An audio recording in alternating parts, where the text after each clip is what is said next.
so we're gonna get a little acceleration here. Oh. Hey everyone, it's Ben Hardy here, and in today's going to be reviewing a 2023 Ford Maverick XLT with the EcoBoost powertrain. Before we get into this video though, a huge shout out and thank you to the Tim Daly Ford here in Spanish Fork, Utah for giving me some time with this Maverick. This particular one is available for sale for the time being, so I'll include a link to their inventory in the description down below so you can check it out and the other vehicles that they have as well. And then on a side note, if you want to save time and money, the next time you purchase a car, link to my car buying guide in the description down below. Let's get into it.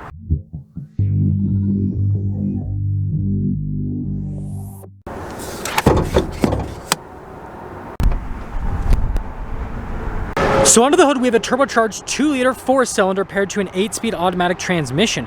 Power outputs are 250 horsepower and then 277 pound-feet of torque, with fuel economy being averaged out to about 26 miles per gallon between highway and city driving. Now, before we go over the front end, I do want to mention, if you want to see more videos just like this, then I recommend you subscribe because I post content every single day. Taking a look at the hood, you guys can see that it's raised there on either side, just like the F-150, so it looks really cool. And then coming down below, you guys can see the LED headlights, and then notice with the grille how it's kind of like metallic gray. You've got the Ford logo there in the center, and then you guys can see it's metallic gray here at the bottom as well. And putting it all together, I will say I was initially not so sure about the looks of the Maverick, but now that I've seen it for a while, it's grown on me. Coming around the side here, our tire and wheel setup is 225, 65, 17 in the front and over in the rear as well. And then you guys can see with the wheels, again, metallic gray, just like the grille, so it all matches. We've got these really cool cuts here for the fenders with the Maverick. We got our XLT badge here on the side, and then notice how the mirror caps actually match the door handles. And then here's your full side view with the Maverick XLT. Again, with the cuts there on the fenders, I think it looks great. Now here's our key fob. You guys can see we've got our unlock function, our lock function. We got the Ford logo there on the back, and we got the little flip out key. Now popping into the bed of the Maverick, by the way, it's not dampened with the tailgate. We got 1,529 pounds of payload capacity with this specific truck, which is crazy because there are some half-ton trucks that don't have that much payload. But the thing I love about the Maverick is even though this is such a small little pickup, it actually has a pretty decent sized bed, and it has a cargo light at the top. And then lifting up the tailgate, it's actually very light. You guys can see the Ford logo here in the back, all-wheel drive, and then you got the Maverick taillights, which are pretty cool.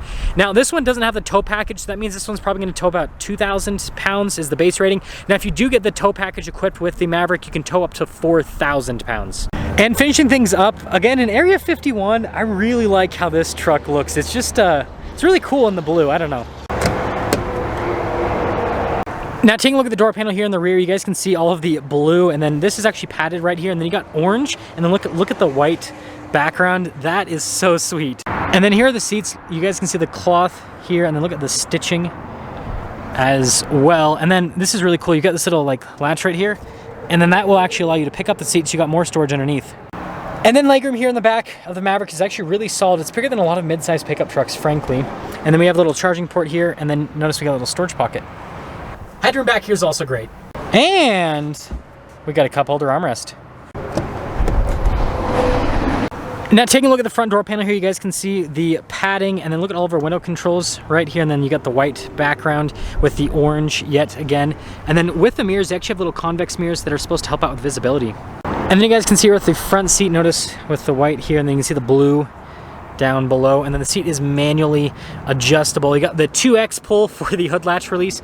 All of our light controls right here, including the cargo light control to the side, and then the steering wheel is manually adjustable. And yep, we got one of these. It's always hard to film and put a key in. There we go. Now here's a look at this steering wheel. You guys can see with the materials, it's actually pretty grippy all around, which I think is a big benefit. Got some controls for the center stack, your phone controls, voice command controls, volume controls, and then your cruise control as well. Turn signal stock, and then our windshield wiper stock. Now here is our center gauge clutch. You guys can see it's mostly analog, but we do have that screen there in the center. And you guys will notice this does have like 1,200 miles on it. This is a pre-owned 23 Maverick, but I mean 1,200 miles is basically brand new. But we got some drive modes. So you got normal, tow haul, slippery, eco, and then we have a sport mode that we can go into as well. Sorry about the glare here, but we do have a backup camera with trajectory lines that turn with the steering wheel, and resolution with the camera is actually pretty solid. Now, as for the rest of the infotainment system, first off, response time with the screen is really solid, as you can see. which is great. And then you also have like the little storage space right next to the infotainment system, which is weird. And then also more storage above it. Almost forgot, we got our analog controls here for the radio just down below, and then more of that like blue/white. So you can see the white right here, and then there's like blue at the top of the dash. And then orange in the vents. It's the Maverick colors. And we got the single zone climate controls just down below that, and then some USBs. We got more storage right there. We've got our dial shifter here for the 8-speed automatic transmission. And then you guys can see the parking brake, couple cup holders. We've got this for our drive mode select. That's for the stability control, auto stop start, and then your auto hold, and then all of the storage here. And then I like the padding here on the center console. Decent storage in there. And also in the glove box as well. And then up top, you guys can see we've got a manual mirror dimmer, sunglass holder, and then just a lighter colored headliner. Now, in terms of pricing, the XLT itself starts at about $24,500, but then you add the all-wheel drive that this has and the turbocharged engine, and that puts you at over $26,000. And then obviously with these Mavericks, the market's crazy on them, and so the price goes up from there. Let's see how it drives.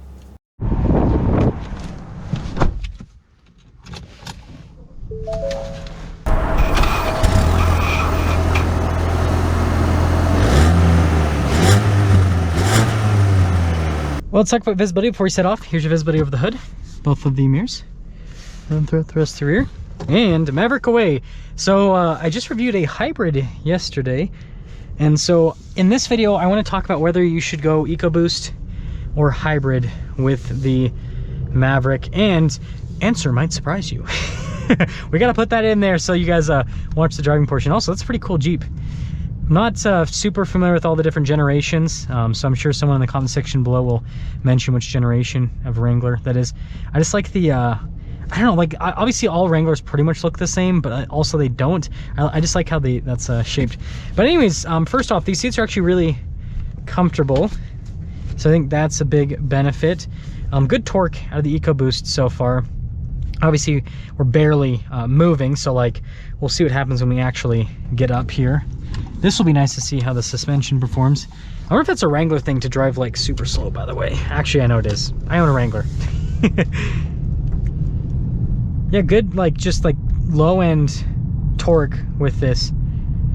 And you can tell with this versus, you know, with the hybrid that you've got a regular transmission. Again, the hybrid's got a CVT, which definitely makes for a big difference with it. This road, by the way, absolutely hate it. But yeah, I really like the torque with this. Super solid. Oh, someone's in trouble. Someone's in trouble. Ride quality's really good too. That's one of the big benefits of the Maverick. Again, it's unibody, so it rides really well. It drives like a car, right? It's basically a car with a truck bed. And it also handles well too. I mean, look at that. By the way, that was my tripod. It just fell over. Yeah, it's pretty solid. Okay, so we are continuing along here in the Maverick. Don't worry, we'll get an acceleration in a little bit. I just kind of wanted to drive down this road a little bit longer just to see kind of how the Maverick goes over all the little bumps and everything in the road. And it actually handles it really well. Again, it's a very comfortable car with the suspension, and it can actually handle like bumps and little ruts and stuff, which is impressive. You wouldn't expect that from a vehicle like this. So I think that's pretty sweet. And man, people just pulling over the side here randomly. Gotta love this. I like the steering too. The steering's super direct with this here. We'll turn into here so we can turn around. So we're gonna get a little acceleration here. Oh. Yeah, that EcoBoost punches. My goodness, that EcoBoost punches. So let's sum things up here with the EcoBoost Maverick and kind of talk about the hybrid a little bit. Now the hybrid's obviously gonna be able to get substantially better fuel economy. It's front wheel drive versus all wheel drive. But, you know, obviously you lose a lot of practicality both ways, right? So with this, you're losing the fuel economy practicality. You're not gonna be able to get as much range on a tank, and you're gonna spend more at the pump. However, what you gain is all-wheel drive, which means that this is gonna do better in all 4 seasons. And then the EcoBoost powertrain is punchy. Like, it is substantially punchier compared to the hybrid powertrain. The hybrid only has 191 horsepower. This has 250. And then the big thing is the torque. This has 277 pound-feet of torque. And so you really do feel it. And so I think that, You know, I guess if you're going to just use the Maverick as like a runaround vehicle, and if you're not too worried about like deep snow conditions and everything, hybrid's probably gonna be or I don't know why I turned my turn signal there. That was the dumbest thing I've ever done. Anyways, the hybrid's probably gonna work for you. But if you're planning on towing with this, and you're planning on using it as more of like a utilitarian truck type vehicle, then I would say that the EcoBoost is probably gonna be the route to go, because yeah, it tows more than the hybrid. It's gonna tow better because of the power. And also, if you're at high elevation, like here in Utah, the hybrids, it'll do fine, but this definitely would do better because turbochargers, right, they don't lose as much power at elevation. But let me know which Maverick you'd pick.